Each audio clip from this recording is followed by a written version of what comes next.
I didn't wake up because of a nightmare. I woke up because something inside that house wanted me awake. It was exactly 1:07 a.m., the kind of hour where the world is too quiet and every sound feels personal. I remember opening my eyes to the darkness, confused about why my heart was thudding like I'd been running. The room Raymond gave us for the night still smelled faintly of dried paint and cedar polish, and the air felt heavier than when we first walked in after the wedding. Beside me, the bed was empty, cold. Naomi had never joined me. She'd kissed me earlier, whispered, "Baby, I'm tired. I'll join you in bed later," and slipped out before I could say another word. I thought she just needed a moment alone after the long day. Weddings are emotional. Families are draining. I didn't press it. But now, lying there in the dark with that eerie awareness pulling at my senses, something about her voice replayed differently. Not tired, delayed. Careful, almost rehearsed. Then I heard it. A sound so soft, I wasn't even sure it was real at first. A moan. Not loud. Not sexual. More like someone trying to breathe through pain or fear. I sat up slowly, pulse spiking. The sound came again, faint but clear, traveling down the hallway like a trembling thread. My first instinct was to call Naomi's name, but something in me, maybe training, maybe intuition, told me not to make a sound. I swung my legs over the side of the bed and stood, letting the cold floor wake me fully. The house felt wrong, like the walls were holding their breath.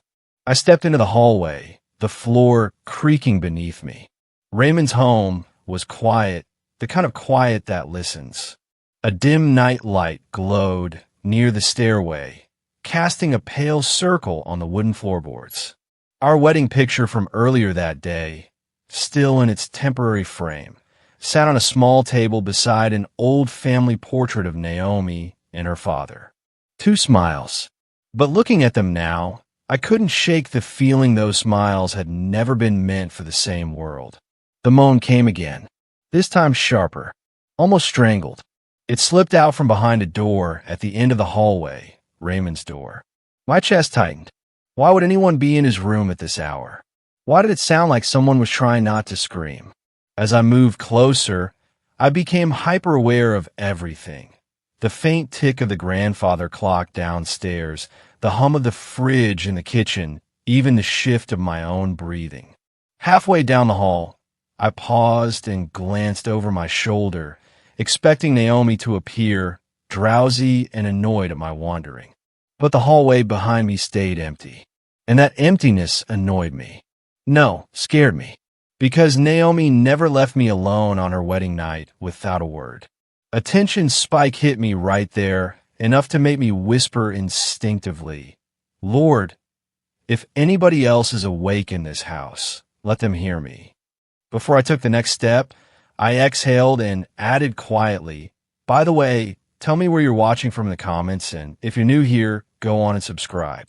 This one, you're going to want to follow." Then I stepped forward. My hand hovered an inch from the doorknob. I listened, really listened, and I heard something else now. Whispered words. A stifled whimper. The dull thud of movement on a mattress. I tried the doorknob. Locked. That was it. All hesitation left my body. I knocked once. Firm. Controlled. No answer. I knocked again, harder. "Raymond," I called quietly, trying to keep my voice from breaking into anger or fear. Still nothing. Something primal rose in me. Something that didn't care about politeness or newlywed courtesy or don't embarrass the family. I stepped back just enough to get leverage. And then, with one sharp, deliberate push, I kicked the door open. The wooden frame cracked loud enough to shake the picture frames on the hallway walls. My eyes locked instantly on the scene inside, and what I saw on that bed in that dim yellow light nearly made me go blind. For a split second, my mind refused to process it. My eyes jumped from one detail to another, each piece worse than the last. A woman lay half-curled on Raymond's bed, the covers twisted around her like she'd tried to push them away. Her hair was messy, her breathing uneven, her eyes glassy with confusion. She wasn't unclothed, but she wasn't fully aware either. She looked lost, vulnerable, as if she'd been startled awake in the middle of something she didn't consent to. And then my stomach dropped. It wasn't Naomi. It wasn't a stranger. It was Nia, Naomi's younger sister. I'd only met her twice. Christmas dinner 6 months ago, and a rehearsal lunch the day before the wedding. She'd been shy, soft-spoken, always hanging back a step like she was afraid to take up space. She'd hugged Naomi with the kind of grip people give when they're starving for closeness. And now she was here, in this room, at 1 a.m., with her father. Raymond jerked upright like he'd been caught stealing oxygen. His shirt was wrinkled, his hair disheveled, sweat clinging to the lines in his face. He looked older than he had an hour earlier when he'd toasted to my marriage. "Daniel, wait, son, this isn't," he stammered, hands up, eyes wide with the panic he was trying and failing to hide. "Son," that word hit me like a slap. I stepped fully into the room, pulse pounding, eyes locked on him. "What is happening here?" My voice wasn't loud. That made it worse. Raymond swallowed hard. She wasn't feeling well. I was checking. I repeated softly, stepping closer. Behind a locked door, he blinked too slowly, like time was slipping through his fingers. Before he could talk himself into a lie, Nia whispered something, barely audible. My name? Naomi's? Her voice cracked like a child's. And that sound, more than anything, dug straight under my ribs.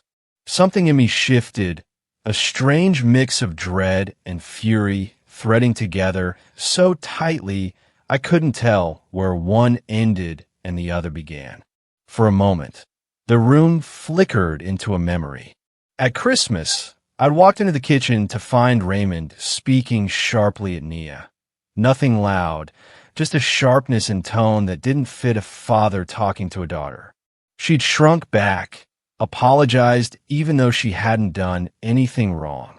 Naomi had stepped in between them so fast it looked instinctive. "Daddy, stop," she whispered. Raymond backed off instantly, avoiding eye contact. Nia had stood there shaking, like she'd been bracing for more. Back then I'd told myself families had tensions. Tonight proved otherwise. Raymond stepped forward cautiously, hands trembling. "You don't understand what you're seeing," he said. "Oh, I understand something," I replied. "And the rest? You're going to explain?" Nia flinched at his voice, shrinking into the covers. That single gesture told me everything I needed to know. She was afraid of him. Deeply. "Stay away from her," I said, moving instinctively to block him. Raymond's voice cracked. "Daniel, don't make assumptions." "Assumptions?" I snapped. At 1 a.m, behind a locked door, with someone who's barely conscious. His jaw tightened, the mask slipping. For the first time since I'd known him, I saw something raw and unguarded behind his polished exterior. And it was ugly. He opened his mouth to speak, but a soft gasp behind me cut him off. I turned. Naomi stood in the doorway. Her hair was messy from sleep, her wedding night robe still tied loosely around her waist. But it was her face that nearly stopped my breath. Not shock, not confusion, not even fear. It was recognition, a silent, devastating familiarity. She knew something. Maybe not everything, but enough. Her eyes slid from me to Nia, then to her father, and finally back to the broken doorframe. Her lips parted slightly, but no words came out. And in that silence, the way her shoulders dropped, the way her breath shuddered, the way she avoided looking me in the eye, I realized the truth. Naomi had been expecting something like this to happen tonight. That was the moment I understood my marriage was already unraveling. Naomi didn't step fully into the room. She just stood there, one hand braced on the doorway, the other trembling against her robe, as if crossing that threshold would force her to admit something she'd been running from her entire life. "Naomi," I said quietly, "look at me." She didn't. Her eyes kept darting between Nia's shaking form on the bed and the space where Raymond had tried to stand tall a moment ago. But now, the man looked like his spine had melted. He sank onto the edge of the mattress, breathing in shallow, uneven bursts. Nia's fingers clutched the blanket like she was trying to disappear inside it. "Naomi," I said again, stepping toward her, "why does this feel like you're not surprised?" Her shoulders collapsed at those words. Not a dramatic collapse, just enough that the truth finally weighed more than her will to hide it. "Daniel," she whispered, "please not here." Not in front of her. Nia flinched. I stepped between them without thinking. "No," I said, voice steady. "Whatever you know, whatever you've been carrying, it starts now." Raymond's jaw twitched. "Naomi, don't." The way she snapped her head toward him told me everything. Every ounce of fear she'd been raised under flared into defiance. "Daddy, stop." The word daddy sounded nothing like affection, more like exhaustion sharpened into a blade. He opened his mouth, but Naomi's voice sliced right through him. "I'm done protecting you." Silence cracked through the room. She finally turned to me, eyes red, breath unsteady. "Daniel, please understand something. I've been holding this alone since I was 13. My heart paused mid-beat. She took a shaky step inside the room. Not toward me, toward Nia. She crouched beside the bed, touching Nia's shoulder gently, like she'd done 1,000 times before. A gesture so familiar, so practiced, it made my stomach twist. "Nia," she whispered, "it's okay. You're safe. I promise." Nia's breathing slowed, though she wouldn't look at either of us. Naomi wiped her face with the back of her hand and stood. "Daniel, please, let's go to the hallway." She shouldn't hear this part. Nia whispered hoarsely, "I already know something's wrong." Naomi closed her eyes for a moment, like the sound of her sister's voice physically hurt. I gently touched Naomi's arm. "Hallway," I murmured, "but I'm not leaving her alone with him." Raymond's head jerked upward. "You watch your tone." The look I gave him ended that sentence before it was born. We stepped into the hallway. The door stayed open. I positioned myself where I could see both Nia and Raymond at all times. Naomi leaned against the wall, breathing like she'd just escaped a burning building. Her voice shook as she spoke. "Nia, she's not his." Those 4 words settled like iron in my chest. I didn't interrupt. I couldn't. "Mama, she made a mistake," Naomi continued. "A long time ago, during the worst period in their marriage. Daddy never told anyone, not even her family. He said he'd protect the secret as long as she stayed." Her voice broke. I saw a daughter mourning a woman who died years before tonight. But when Mama passed, Naomi said, swallowing hard, something changed. "Daddy never touched Nia when we were younger. Never. But after Mama died, the resentment turned into something else. Something darker. I saw it before she ever did. I stopped him more times than I can count. I watched her every night, every weekend, every time he drank. Her breath shuddered. I thought if I could shield her long enough, he'd fade out of it. Or get help. Or something." She wiped her eyes again. "I never should have left her tonight. I was just tired." I was sitting by her door, and her voice cracked into a whisper. "Daniel, I fell asleep." Piece by piece, the puzzle rearranged itself into a picture I wished I'd never seen. I stepped closer to her. "Naomi, why didn't you tell me before we got married?" Her answer was a whisper wrapped in devastation. I wanted one part of my life to feel normal. Just one. Her tears came slowly, silently. I didn't move to comfort her. Something inside me had already shifted into a colder place. Because now I understood the weight she carried, but I also understood the danger she allowed. I looked her dead in the eyes. My voice calm, controlled, deadly clear. "You didn't tell me the half. I didn't trust leaving Nia in that room, not with Raymond sitting on the edge of the bed like a man calculating his next lie. So I walked Naomi back inside, positioned her between her father and the door, and motioned for Nia to follow me. She moved slowly, like her feet weren't hers. Her breathing was shallow, her eyes unfocused. But she stood. That alone told me she still had more strength left than anyone in that house ever gave her credit for. I guided her down the hall to the guest room Naomi and I had been using. The lamp beside the bed cast a warm circle of light across her face, and for the first time I saw the full picture. Fear, exhaustion, and something much deeper, something old. Nia, I said gently, pulling out a chair for her sit. Take your time. I need to understand what you understand. She sank into the chair without lifting her head. Her fingers twisted together in her lap, restless, shaking a little. You're not in trouble, I said softly, and I'm not here to interrogate you. I just need to know what tonight meant to you. She swallowed hard before looking up at me. I don't know what tonight meant, she whispered. I don't know why I was even here. Her voice sounded far too young, like someone still trying to assemble her own memories. I sat across from her, notepad in my mind, empathy in my chest. Start with whatever you remember. She blinked slowly, gathering the courage.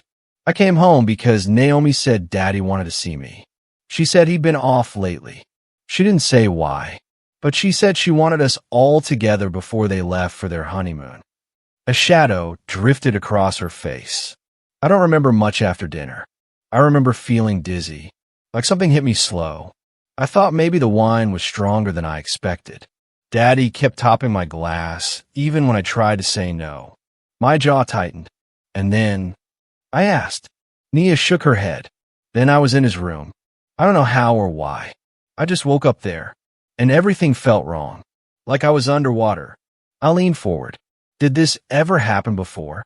She hesitated, not out of dishonesty, out of fear of sounding unbelievable. Not like tonight, she said, but I've woken up confused before. At home, when I still lived here. I feel like I'd been crying, but I didn't remember crying.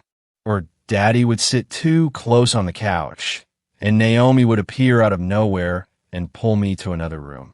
She rubbed her hands together like she was trying to warm them. I always thought maybe I was imagining things. Her voice cracked on the word imagining. And Naomi, I asked quietly, did you ever ask her? She always said everything was fine, Nia whispered. She'd laugh it off. Dad's just stressed, she'd say, or you're overthinking. She never let me stay around him too long, but she never told me why. Flashbacks flickered behind her eyes, small, unsettling childhood fragments rising to the surface. When I was 11, she said, Daddy yelled at me for sitting in Mom's chair. He grabbed my arm, so hard Naomi pried him off. I didn't understand why he hated me touching that chair. When I was 16, I heard Naomi arguing with him late at night. She sounded scared, but she wouldn't tell me why. When I was 19, he stopped speaking to me for 3 months. No reason, no explanation. When Naomi moved out for college, everything got darker, like I was living in someone else's shadow. She wiped a tear, not a dramatic one, just a tired, defeated one.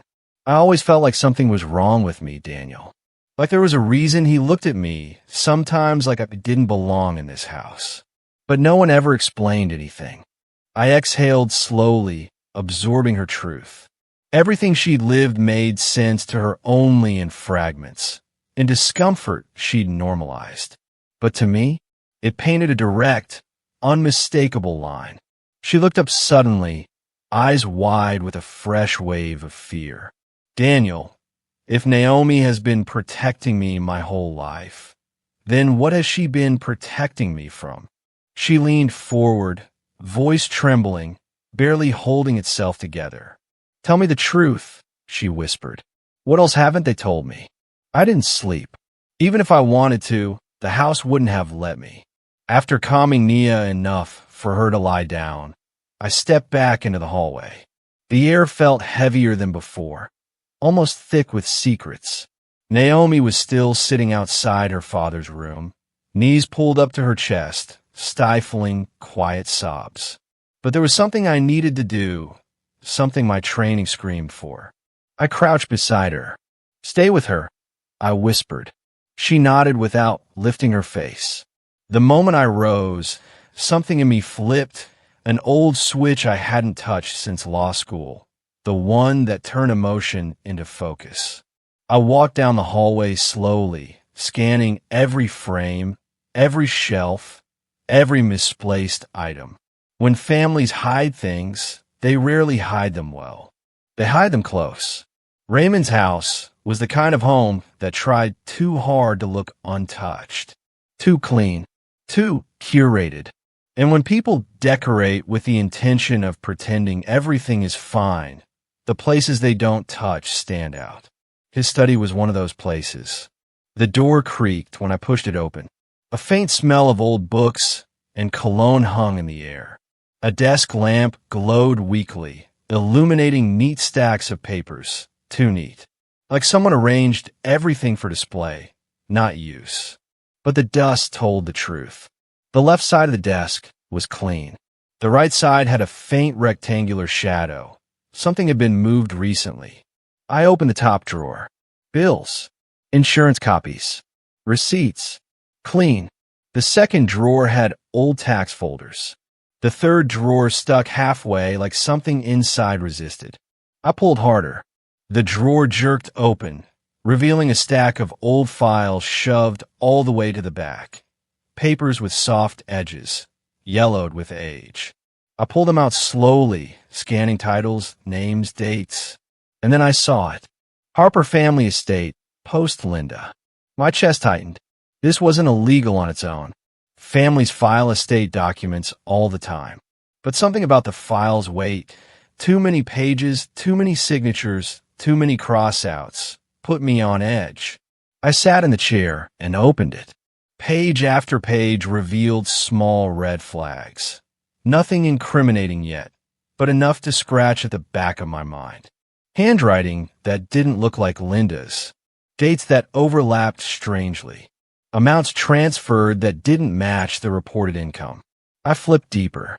Very near the middle was a page marked with a faded sticky note. Not Naomi's handwriting, and definitely not Raymond's. I lifted the paper carefully. It was a notarized transfer authorization. 2 signatures at the bottom. One was clearly Raymond's. The second didn't look like a signature at all. More like someone tried to imitate a shaky hand. It wasn't enough to accuse anyone of anything, but it was enough to know something was off. I kept digging. Old bank statements, photocopies of checks, typed letters, receipts from legal consultations. None of it arranged cohesively. These weren't documents someone used. These were documents someone hid. Every few pages, I whispered to myself, "This makes no sense." Families with nothing to hide don't keep decades-old financial records stuffed into the bottom drawer of a locked study. They keep them filed, scanned, sorted. Raymond kept his buried. And then something caught my eye, something small wedged between 2 folders. I tugged gently, expecting a receipt or note. It was a corner of an envelope. Old, torn along one side. The paper was softer than the others, worn from touch. I pulled it free. My breath caught. On the front, in delicate, curved handwriting that matched the letters on Naomi's childhood photos, were 3 words. For Nia, only. The ink was faded but unmistakable. This was Linda's writing, and the envelope had been opened. Not gently. Ripped. I looked toward the hallway, half expecting someone to appear behind me. The study suddenly felt smaller, like the walls were leaning in. I held the envelope carefully, as if it were alive. Linda wrote this for her younger daughter, and Raymond had hidden it. My pulse hammered harder the longer I stared at the words. For Nia. Only. Not for the family. Not for Naomi. Not for Raymond. Just Nia. I whispered out loud. What did Linda leave for you? My fingers curled around the torn paper, a heaviness settling into my gut. This envelope wasn't just a message. It was the first real proof that the truth in that house went deeper than anything I'd seen so far. And now the question wasn't how much they were hiding, but how far they'd gone to bury it. I didn't open the envelope right away. Good lawyers don't touch evidence until they're ready to face what's inside it. And right now, I wasn't sure if I was ready, but the truth was ready for me. I took a slow breath, slid my thumb under the torn flap, and let the contents fall onto the desk. A folded letter, a thin stack of documents, a small photo of Linda, smiling softly, her arm around a much younger Nia. The sight of that picture alone hit me harder than I expected. She wasn't here to defend her daughter, and the man upstairs had built an entire world around that fact. I unfolded the letter first. Linda's handwriting was careful, almost fragile. Each curve of ink carried a tenderness I hadn't seen reflected anywhere in that house since the moment I arrived. My sweet Nia, if you're reading this, it means I'm gone. And it means your father hasn't changed. My jaw clenched. I continued reading, the words sinking like stones. You came into this world in a complicated time, but none of that is your fault. You deserve the same love as any child. I know your father may struggle with things he will never say out loud. That is why I asked the lawyer to separate something just for you. The next line was underlined twice. This is yours. Do not let anyone convince you otherwise. I set the letter down, breath tightening in my chest. The documents beneath it were legal, clean, notarized, legitimate. A small inheritance package. Not massive, but significant. A savings account, a small life insurance portion, and 2 assets. Linda's personal jewelry collection and a savings bond maturing in 10 years. All designated to Nia. All sealed by Linda's signature. The last page was the transfer history. My blood froze. The assets were moved a little over a year after Linda's death. Withdrawn. Consolidated. Transferred. Not into Nia's account. Not even into a shared estate account. Into Raymond's.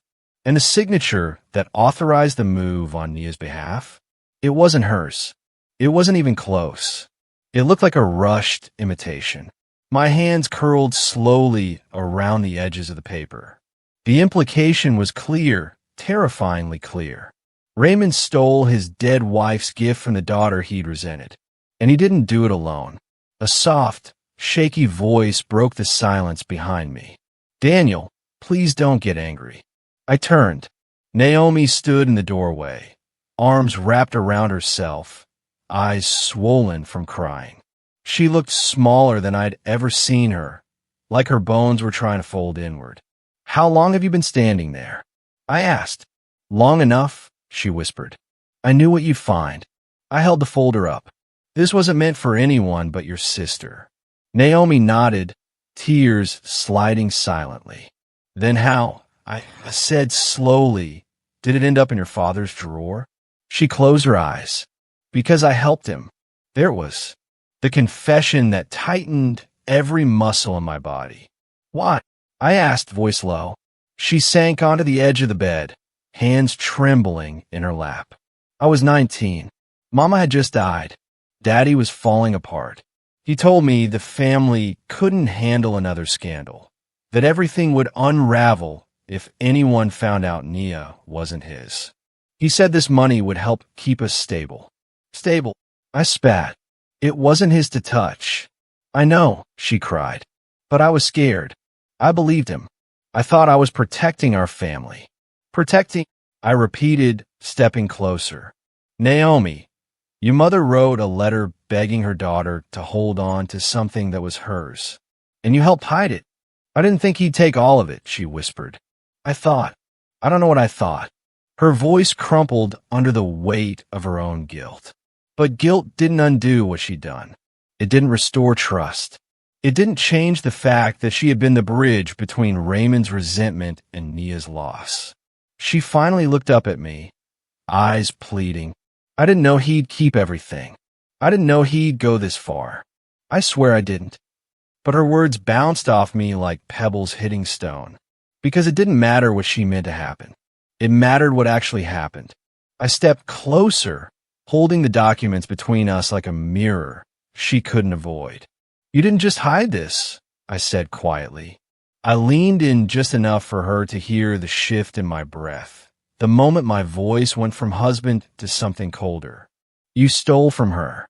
When the weight of Naomi's confession settled, something inside me snapped into a kind of quiet clarity. Not anger, not panic, a cold, deliberate focus. Nia couldn't stay in this house another minute. I folded the documents, tucked Linda's letter safely into my inner jacket pocket, and stood. Get your shoes on, I said to Naomi. She blinked, confused. Why? We're leaving, I said.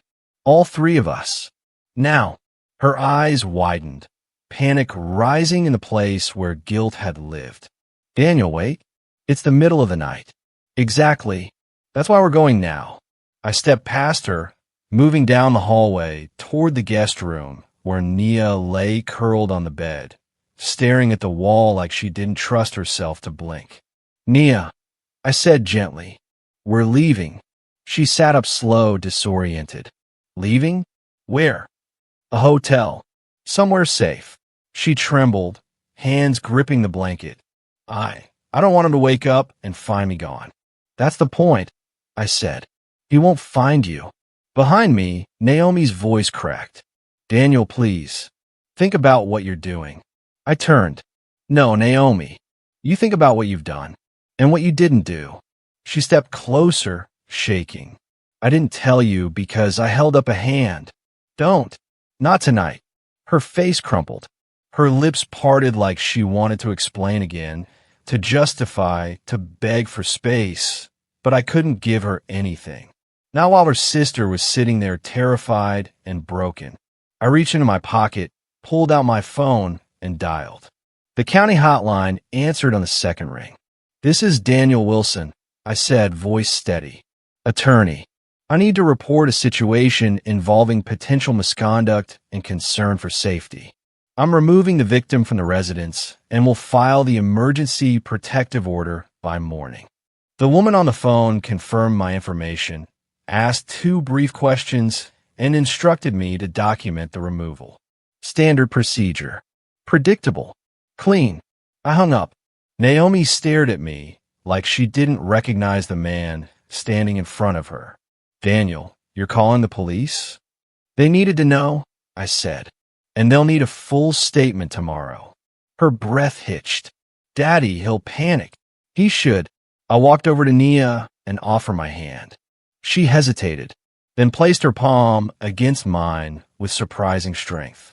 We moved through the hallway quietly, every step feeling like walking across a minefield. The house had settled into that eerie post-3 a.m. stillness, where every sound becomes sharper, like the walls are listening. Halfway down the stairs, Naomi whispered urgently, Daniel, please don't take her from me too. I turned. Naomi, I'm not taking her from you. I'm taking her out of him. She swallowed hard, eyes glossy. But she needs me.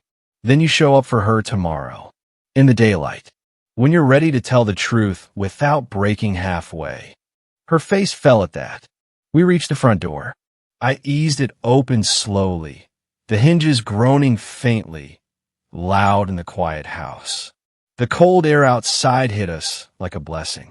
I guided Nia to the car, opened the back door, and helped her inside. Her hands were still shaking, but her breathing had steadied. She was aware now, awake, alert, and scared. Naomi stood on the porch, clutching her robe with both hands. Daniel, she whispered, please don't hate me. Her voice floated into the darkness, fragile and hollow. I met her eyes across the distance. I don't hate you, but I don't trust you. Not right now. The truth struck her harder than anger would have. I slid into the driver's seat, started the engine, and pulled away.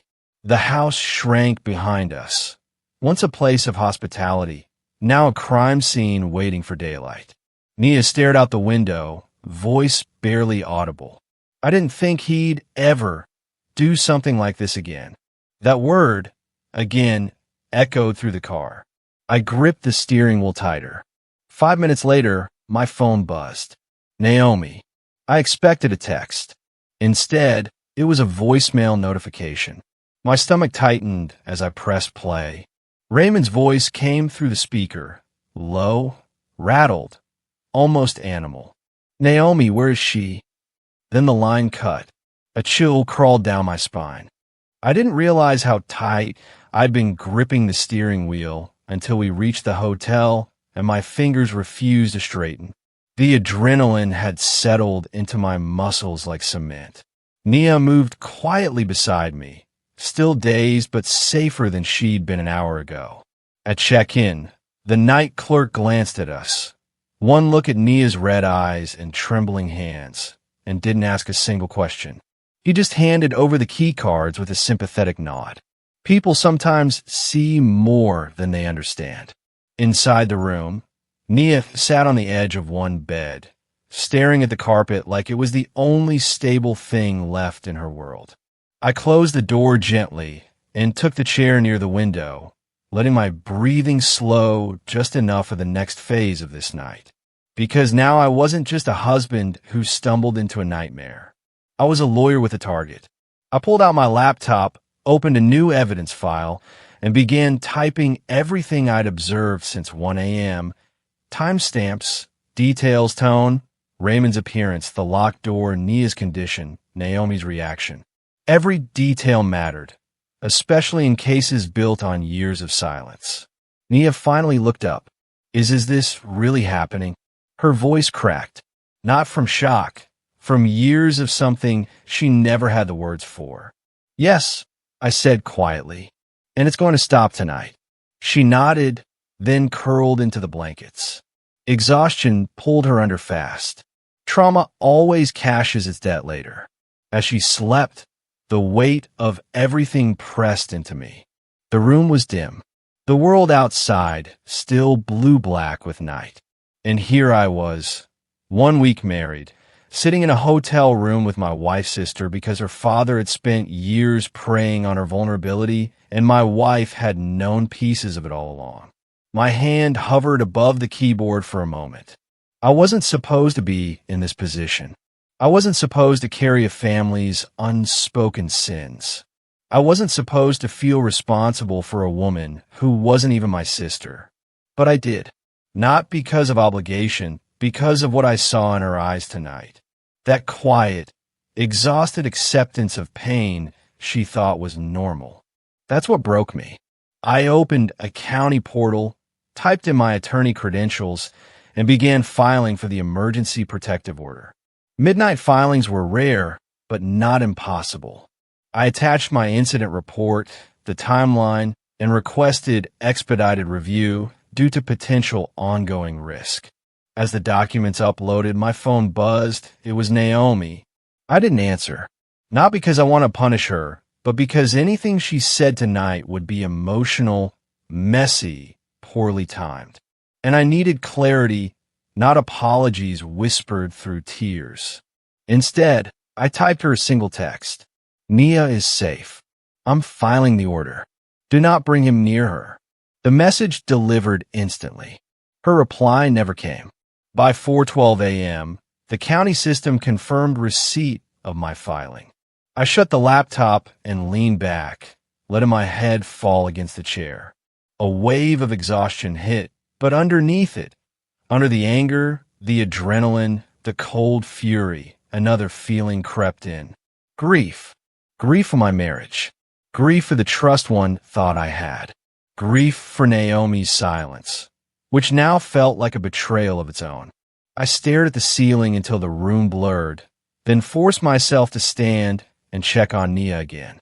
She was asleep, breathing lightly, her face unguarded. Without the fear, she looked much younger, like the child she never got to be. My phone buzzed again. Unknown number. Local area code. I answered cautiously. Daniel Wilson. A man's voice came through, low and direct. Mr. Wilson? This is Officer Ramirez from the county intake team. I reviewed your protective order filing. My pulse steadied. Yes, I'm here.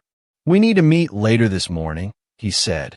Your report was thorough, but while running the preliminary background checks. He paused. A pause like he was choosing his words carefully. We found something else. My blood ran cold. What did you find? I asked, voice almost a whisper. You want to see it for yourself, he said. It concerns the Harper household, specifically Raymond Harper. The line clicked.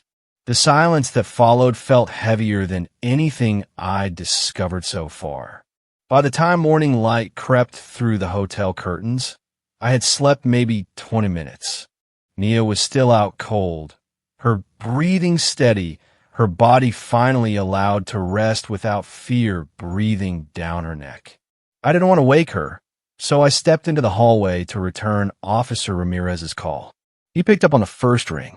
Mr. Wilson, we've compiled the preliminary financial review from last night's filing, he said. I need you at the precinct as soon as possible. Bring identification. What did you find? We'll discuss it here.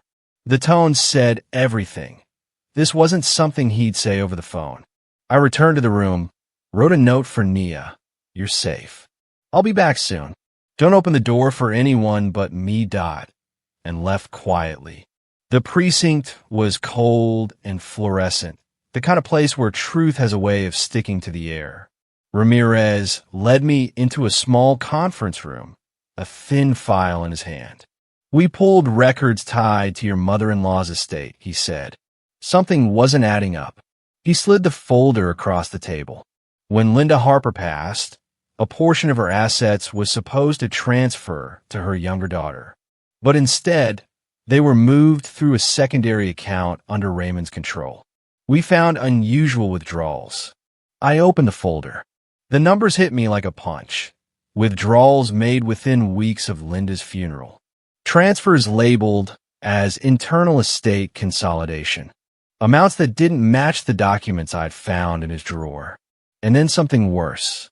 Some of these withdrawals were authorized by a signature on behalf of the beneficiary, Ramirez said. We ran handwriting comparison. I didn't breathe. He tapped the page. It doesn't match Nia's. My stomach tightened. Of course it didn't. I flipped to the next page, tracing each transaction with my finger. The pattern was clear. Raymond siphoned Linda's final gifts to the one daughter she knew he resented. He didn't even wait a decent amount of time. He went straight for it. Then Ramirez said, almost reluctantly, Mr. Wilson, the part that complicates things is the second signature on the earlier forms. My fingers stopped moving. Second signature? Yes. Co-authorization. It appears he didn't act alone initially. He leaned forward. You said your wife, Naomi Harper, lived with her father at the time? My throat dried. What? Ramirez opened another folder. This one thinner, but heavier somehow. Inside were copies of the earliest withdrawals, simpler forms, the kind banks use for emergency estate actions. And on the bottom of the first page, I froze. Naomi's name, her signature, her handwriting. Not forged, not shaky, clean, willing. I stared at it for a long moment, my pulse growing louder in my ears.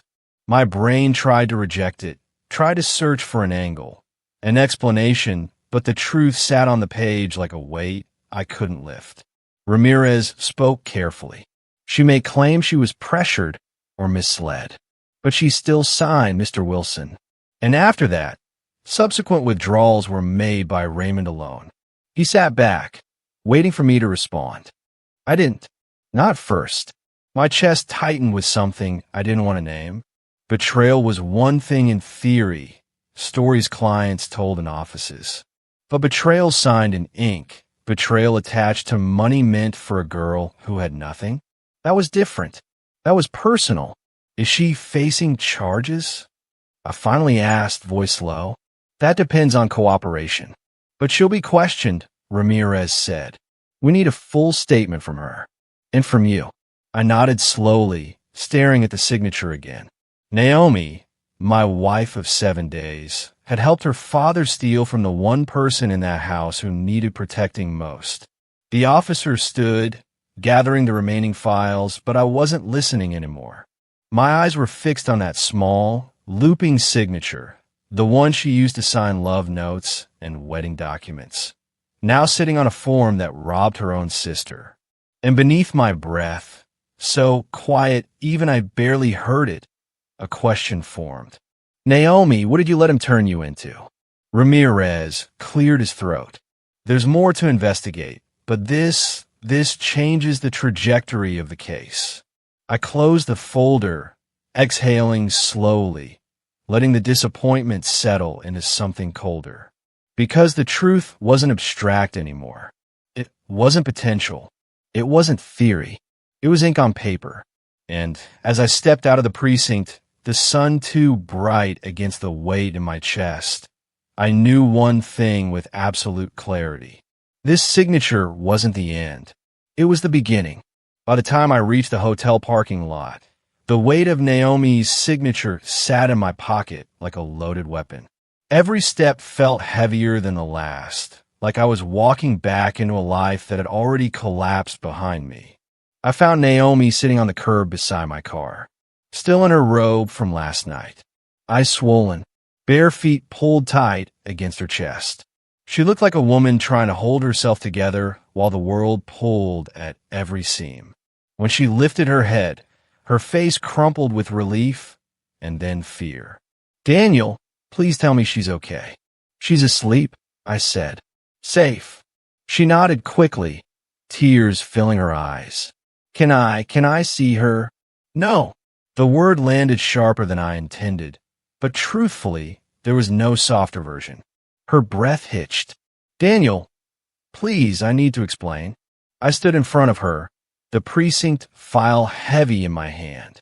You helped him. Her face drained of color. You signed off on stealing her inheritance, money her mother explicitly left for her. I took another step. You didn't protect your sister. You protected your father's lie. Naomi pressed her palms against her face as if trying to keep it from falling apart. I was a kid, she whispered. 19. Daddy told me if the money stayed separate, it would raise questions. He said I'd ruin our family if anyone found out. Naomi, I cut in, voice low, your mother was dead. Your sister was alone, and he used you to strip her of the only thing her mother left behind. She sobbed into her hands. I know, she choked. I know, Daniel. But I didn't know how to fix it. I thought, if I stayed close to her, if I watched her, if I made sure he never touched her, maybe that would be enough. Her logic cracked the moment it left her mouth. Enough, I repeated. Nia spent years confused, scared, questioning her worth. And you watched it happen. Naomi's eyes shot up, raw and frantic. I thought I could control him. You couldn't control anything, I said. Not then, and not now. I opened the file and slid the page with her signature in front of her. Her breath left her body in a single, shattered exhale. Please, she whispered, don't use that against me. I stepped back. It's evidence, I said simply. I don't get to choose how the truth works. She grabbed my hand suddenly, grip shaking. Daniel, please don't leave me. Don't end our marriage over this.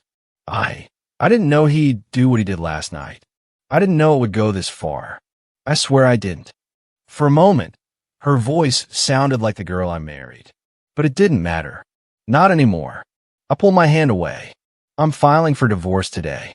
The words hit her like a bullet. No sound at first, just a stunned widening of the eyes. Then her mouth opened, but no words came out. She blinked rapidly, breath stuttering, hands shaking. Every piece of her started collapsing in real time. You can't, she whispered. Daniel, we've only been married a week. I know, I said. And in 1 week, I've seen more truth than most men see in 20 years. She pressed a hand against her stomach as if bracing for impact. So that's it? You're done. Yes, I said, because what you did isn't a mistake. It's a pattern. one you accepted, enabled, and kept alive. Naomi shook her head violently, tears streaming. I did it to keep peace in the family. I leaned in, my voice barely above a whisper. There was no peace. There was just silence. Her sobs grew louder, the kind that shake a person from the inside out. But nothing she said, nothing she cried, could unwrite what I'd seen on that page. I turned to leave, but she grabbed my sleeve with trembling fingers. Daniel. Her voice trembled, thick with dread. There's something you don't understand. I hesitated. She swallowed hard, eyes shining with a fear I hadn't seen before. Daddy said. Her voice cracked into a whisper. If this comes out, he'll destroy you. The parking lot suddenly felt too quiet, too empty, too dangerous. By noon, the protective order was officially active. A document born out of fear, but signed with finality. I drove straight back to the hotel. Nia was awake, sitting by the window with a cup of tea she hadn't touched. She looked different today, still shaken, still fragile, but for the first time since I'd known her, present. She turned as soon as I walked in. Is he going to jail? She whispered. Eventually, I answered, closing the door. But today he's already trying to fight. Her brows tightened. Ow! By pretending he's the victim. It didn't surprise me. Men like Raymond never fold quietly. They twist the system until they choke on their own lies. As if on cue, my phone buzzed. Voicemail. Unknown number. Local exchange. I played on speaker. This is Raymond Harper. I demand that my daughters be returned to me immediately. That young man, your husband, has influenced Naomi. I will not tolerate being slandered or harassed in my home. My legal team will be contacting the county. The message ended with the shaky breath of a man who thought authority still belonged to him. Nia flinched. I muted the phone. That wasn't for you to hear, I said. No, she whispered, voice trembling. I needed to. She set the tea down, stood slowly, and walked toward the mirror. She stared at her reflection, not with vanity, not with sadness, but with something new. Recognition. Last night, she said softly, was the first night I slept without feeling like someone was watching me. Her words hit me deeper than I expected. She wrapped her arms around herself, but it wasn't fear this time, it was grounding. I didn't know safety could feel like this, she said, like breathing without checking who's in the room. My throat tightened. Trauma builds walls around people, but freedom tears them down slow, piece by piece. And Nia was taking her first bricks out today, but the moment of calm didn't last. My phone buzzed again, this time a text from Naomi. Daddy's talking to a lawyer. He says you manipulated the situation to take control of the family assets. He's filing a claim. A humorless laugh slipped from my chest. Of course he is, I muttered. Nia looked at me, worried. Can he win? No, I said, because the truth is louder. But even as I said it, I felt the shift, the beginning of Raymond's last stand. Men who lose control don't collapse quietly. They throw everything they have left. I spent the next hour emailing officers, uploading documents, and building the skeleton of the case. Every folder, every timestamp, every signature was part of a structure Raymond couldn't lie his way out of. While I worked, Nia moved around the room gently, opening curtains, brushing her hair, tying it back with steady hands. She wasn't healed, but she wasn't trapped anymore either. Then my phone rang. County Prosecutor's Office. I answered quickly. This is Daniel Wilson. A woman's voice came through, firm, efficient. Mr. Wilson, this is ADA Caroline Gentry. We've begun the initial review of the evidence you and Officer Ramirez provided. Good, I said. There's more coming. I'm sure, she replied. But we need you to be aware of something we found this afternoon. I sat up straighter. We ran deeper financial checks on Raymond Harper. Gentry continued. It appears he's been shifting money between several small accounts for years. Most were manageable. Nothing that triggered a federal threshold. Most, I echoed. A pause. Then, one account stands out, she said. It was opened just months after your mother-in-law's death. My pulse slowed and sharpened. She continued, her tone dropping into something darker. That hidden account was used to siphon money tied directly to your sister-in-law's inheritance. And from what we can tell, she exhaled like she had to brace herself. Raymond didn't do it alone. I clenched the armrest. What are you telling me? Mr. Wilson, she said carefully, we found a secondary asset, one that expands the fraud beyond what you reported. The line tightened. We need you to come in. Immediately. My skin went cold. Because if there was a secondary asset, Raymond wasn't just hiding money. He was hiding something bigger. Courtrooms have smells. Old wood. Paper that's been handled too many times. Disinfectant wiped onto seats minutes before strangers sit down. But there's another scent no one talks about. Fear. The quiet kind. The kind that lingers without raising its voice. That's what filled the air the morning Raymond Harper faced the state.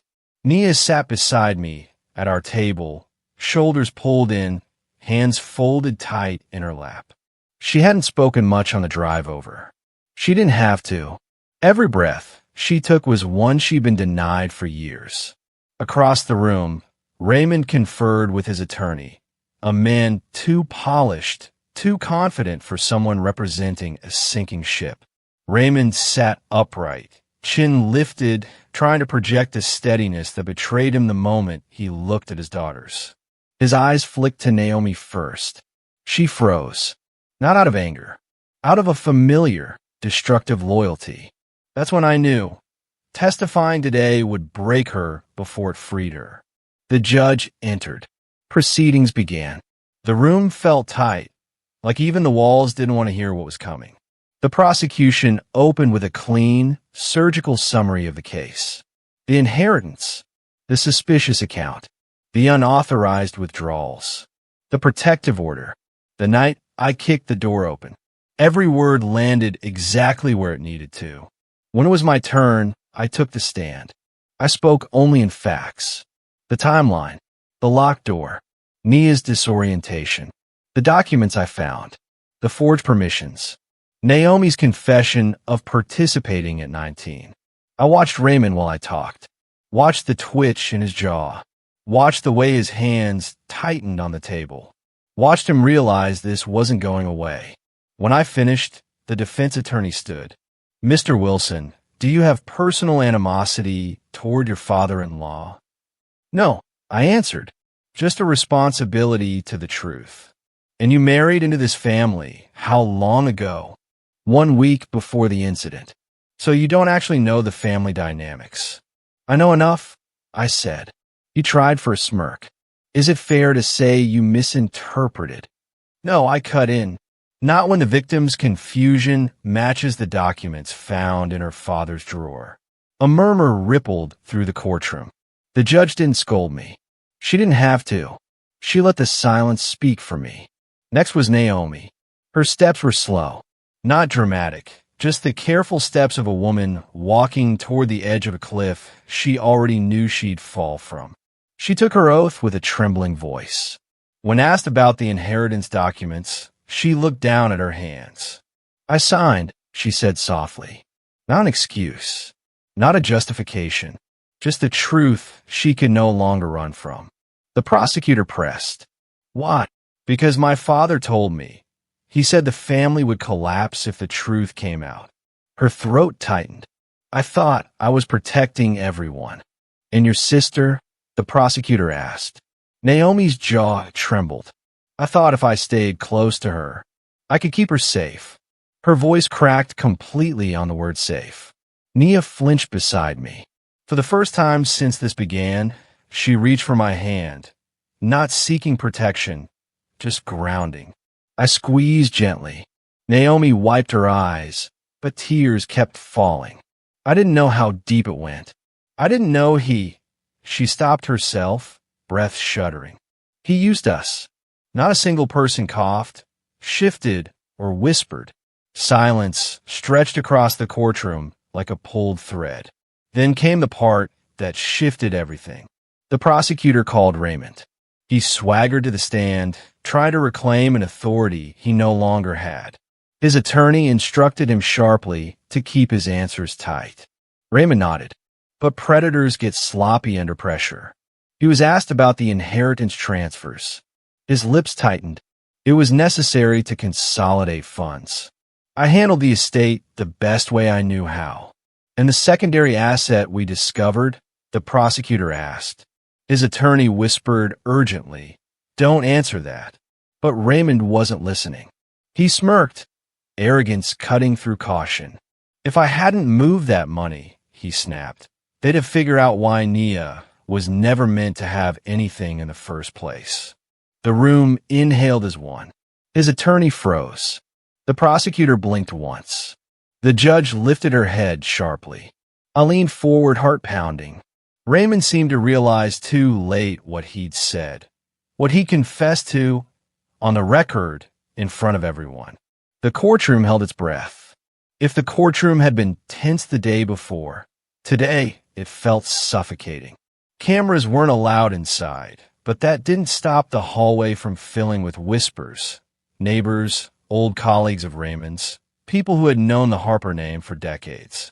Inside, the judge took her seat with a heaviness that told me she already knew where this was heading. Raymond looked smaller today. Not physically. He still sat up straight, jaw tight, shoulders squared, but the arrogance that once filled him had drained overnight. His attorney kept whispering in his ear, but he didn't seem to hear a word. When the judge began reading the charges, even the air seemed to stiffen. "Raymond Harper, you stand before this court on counts of coercion and undue influence, fraudulent misappropriation of estate assets, falsification of legal documents, emotional misconduct and endangerment." Her voice didn't rise. It didn't need to. Each word landed like a hammer. Raymond stared straight ahead, but every so often, his eyes flicked in Nia's direction. Not apologetic, not regretful, angry. How dare she be here? How dare she survive what he tried to bury? And then the judge reached the part that made the room fall silent. This court acknowledges additional evidence entered on record, including your own verbal statements made during testimony, that confirm intentional deprivation of inheritance and prolonged psychological manipulation of your daughter. I felt Nia tense beside me, not from fear, from release. This was the first time an authority figure had ever spoken those truths out loud. The judge continued, "It is the ruling of this court that you are to serve." She paused, glancing at the papers in front of her. 8 years in state custody, with eligibility for parole after 5, contingent upon full restitution to the victim. No gasp filled the room. No outburst. The sentence landed like a quiet earthquake, felt before it was heard. Raymond didn't flinch, but something behind his eyes cracked. His jaw spasmed, his nostrils flared. For a man who spent his life hiding everything, the inability to hide this was the real punishment. The bailiffs moved toward him. Before they could take him away, he looked at Naomi. Not at me, not at Nia, at her. And in his stare was the kind of cruelty that doesn't need words. Naomi's breath trembled. She wrapped her arms around herself, shrinking under a gaze she'd spent her whole life trying to appease. I watched her crumble without touching a thing, because today the consequences belonged to her too. The judge turned to Naomi next. "Naomi Harper, due to your cooperation, your age at the time of signing, and the psychological influence exerted by your father, the court grants you a reduced sentence." Her voice softened, not kind, but considerate. "You will serve 6 months probation, mandatory counseling, and complete financial ethics training. You are also required to testify truthfully should further proceedings arise." Naomi pressed her hand to her mouth, tears spilling freely, not from anger, not from injustice, but from a grief she could no longer hide behind excuses. The guilt sank in her posture like weight. She'd finally stopped fighting. The bailiffs escorted Raymond out. Naomi watched him leave like she was witnessing a funeral. When the door shut behind him, the judge turned to the last part of the ruling. This court acknowledges the rightful beneficiary of Linda Harper's estate. Every muscle in Nia's body drew tight. Her hands curled together. Her breath caught. Her eyes, glassy but steady, fixed on the judge. For years, this inheritance was withheld through fraudulent means. That ends today. The judge lifted a single page from the clerk's hand. I hereby issue legal recognition of sole beneficiary status to— Nia's fingers trembled on the table. Ms. Nia Harper. There it was. The thing she never knew existed. The thing she was denied. The thing her mother intended for her alone. Nia's eyes widened, her breath breaking in a single, silent sob. She wasn't just free now. She had proof she mattered. But even as she absorbed the moment, I felt a ripple, something in the judge's tone, something in the paperwork, something in the way the courtroom shifted. Recognition of inheritance wasn't the end of the unraveling. It was the beginning. Freedom didn't arrive with fireworks. It came in small, quiet ways, like the way Nia stepped outside the courthouse and looked up at the sky as if seeing it for the first time. Her shoulders lowered, not in collapse, but in release. For the first time since I met her, she wasn't trying to shrink. We walked to the car in silence. Not an awkward silence, more like a pause between chapters of someone's life. At one point, she stopped walking, turned her face toward the sun, and whispered, almost to herself, "I didn't think I'd ever get to feel this." I unlocked the car. "You deserve more than this," I said. She didn't respond immediately. She just stood there, breathing steady, grounded in her own existence. When she finally got in the car, she did it without flinching. No nervous glances, no darting eyes. Just calm. It made me realize how instinctive her fear had been. How long she carried it. How heavy it must have been. Back at the hotel, she sank into the armchair like she was melting into it, letting herself simply be. I ordered her lunch, but she barely touched it. Not out of nerves, but because her mind was somewhere far deeper. When she finally spoke, her voice felt different, stronger, clearer. "What happens now?" I sat across from her, opening a new folder on my laptop. "We start rebuilding. On your terms." And we did. For the next week, I moved like a man with a mission because I was, not just legally, but emotionally. I helped her find a therapist who specialized in long-term psychological trauma. Someone who understood what years of micro-fear and manipulation did to a person's sense of self. I contacted a reputable financial advisor, someone who could help her navigate inheritance restructuring, protect her assets, and build a stable path forward. We visited rental properties in neighborhoods that felt safe to her.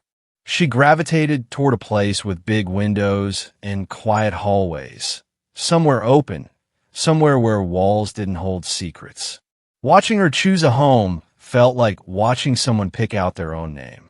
She picked out furniture slowly, with careful intention, touching fabrics, running her hands over tabletops, standing by windows to see how the light hit the floor.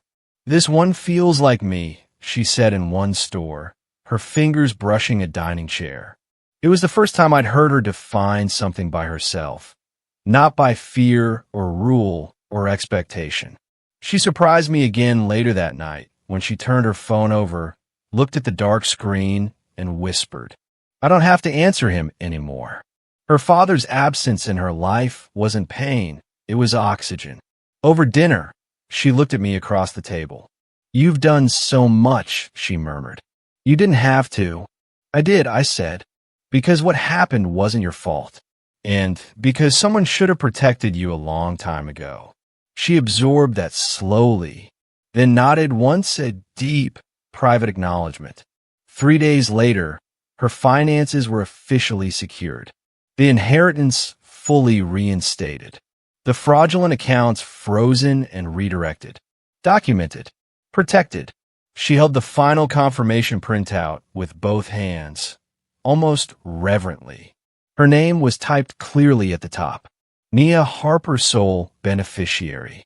She stared at it for a long time, chest rising and falling slowly, letting the truth settle into her bones.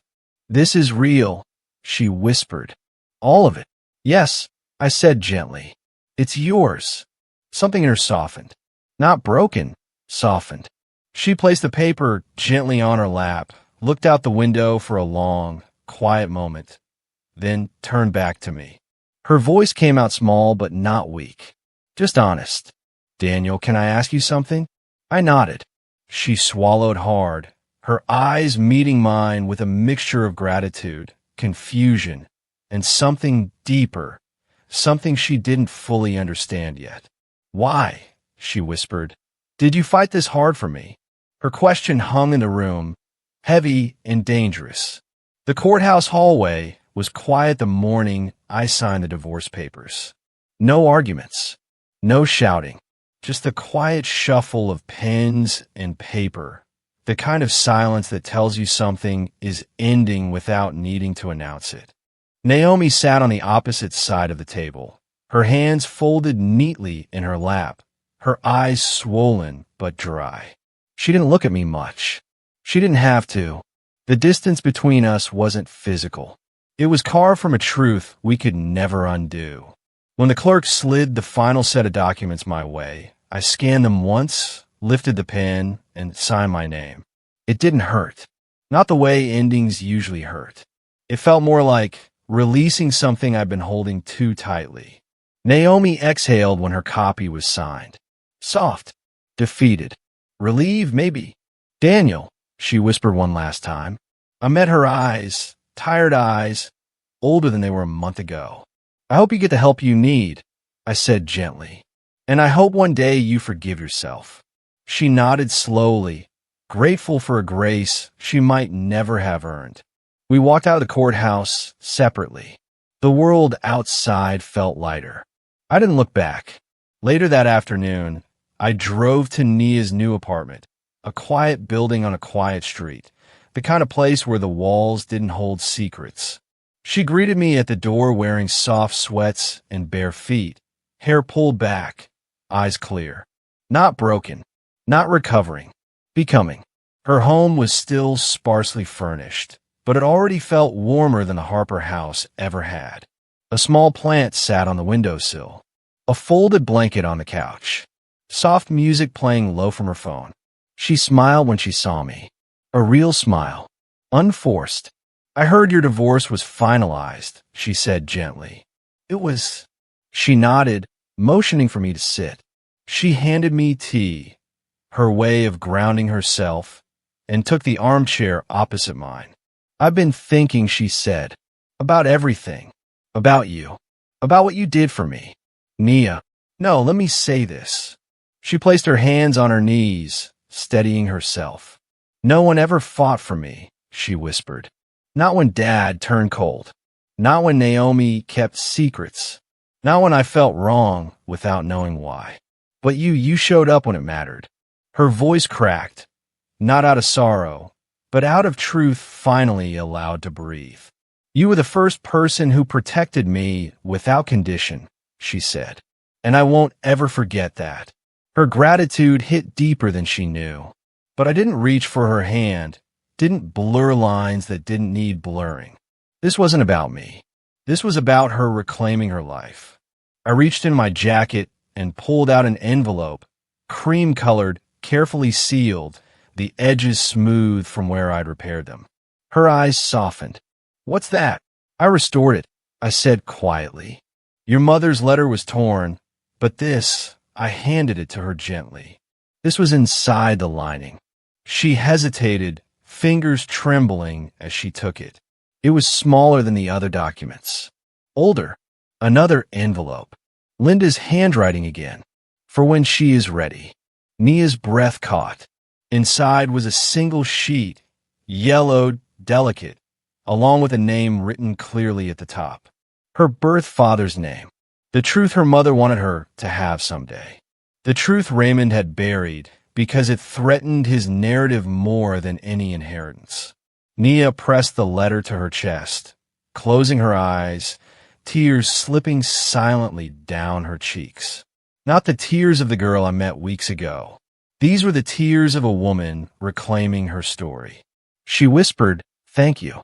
I stood, giving her space as she processed something too sacred for words. "I'll leave you to read it," I said quietly. She walked me to the door. When I stepped into the hallway, she stopped me with a soft touch on my arm. "Daniel," her voice was steady, warm, grateful.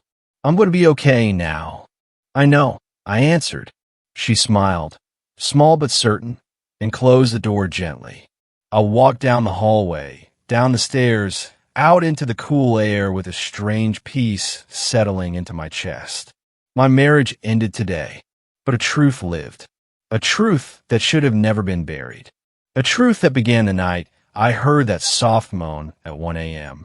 The night the entire generational lie collapsed. And as I walked away, I realized something simple. Some weddings mark beginnings. Mine marked revelations.